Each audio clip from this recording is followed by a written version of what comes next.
Tall leader అని చెప్పే కడియం శ్రీ ఏఐని అడ్డు పెట్టుకొని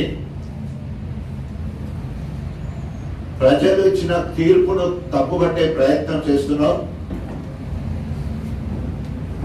కడియం శ్రీ గారికి ఒకటే హెచ్చరిక, దాదాపు 65 సంవత్సరాల నుంచి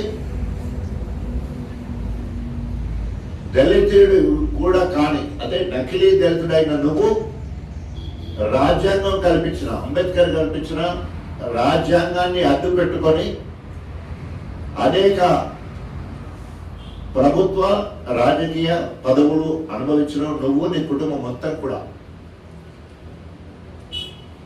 ఈరోజు గన్పూర్ నడిబొడ్డునున్న అంబేద్కర్ గారి సెంటర్ దగ్గర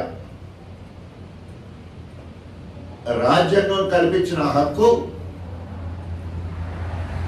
ఈరోజు నువ్వు ఎమ్మెల్యే కాగలిగినావు. అంబేద్కర్ గారి విగ్రహ సాక్షిగా నువ్వు కాంగ్రెస్ పార్టీనా బీఆర్ఎస్ పార్టీనా రాజ్యాంగాన్ని మీద ప్రమాణం చెప్పి అంబేద్కర్ గారి సాక్షిగా నువ్వు అక్కడ ప్రమాణం చేయాలి. చట్టాన్ని తీసుకొచ్చింది రాజీవ్ గాంధీ గారు, రాజ్యాంగాన్ని సంఖలో పట్టుకొని తిరుగుతున్నది రాహుల్ గాంధీ గారు. పార్టీ ఫిరాయిస్తే రాళ్లతో కొట్టి చంపండి అన్నది రేవంత్ రెడ్డి గారు. ఈరోజు రేవంత్ రెడ్డి గారే చిలక పలుకులు నేర్పి మేము బీఆర్ఎస్ ఎమ్మెల్యేలమే పార్టీ కోసం మాత్రం, అభివృద్ధి కోసం మాత్రమే రేవంత్ని కలిసిననే మాటలు పలికించడం అంటే నిజంగా సిగ్గుచేటు.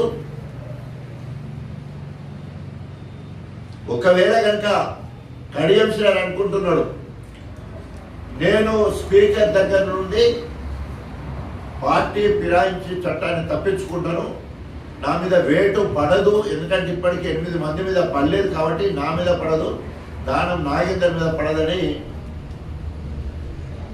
ఆశతో ఉన్నాడు.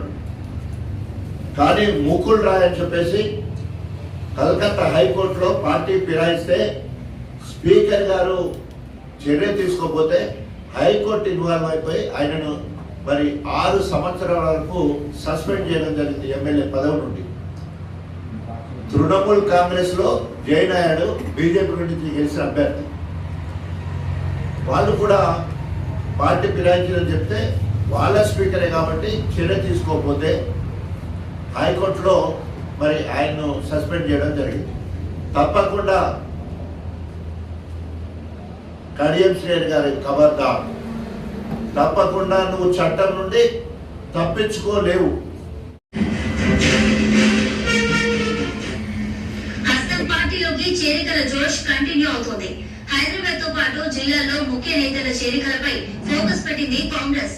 ఇందులో భాగంగానే ఉమ్మడి వరంగల్ జిల్లాకు చెందిన సీనియర్ నేత, మాజీ మంత్రి, స్టేషన్ గన్పూర్ ఎమ్మెల్యే కడియం శ్రీగారిని కాంగ్రెస్ లోకి చేర్చుకుంది.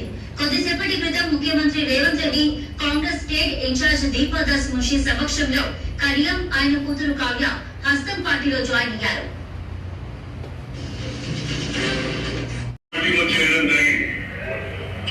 రాష్ట్రంలో కాంగ్రెస్ ప్రభుత్వం ఉన్నది. ముఖ్యమంత్రిగా గవర్నర్ రేవంత్ రెడ్డి గారు ఉన్నారు.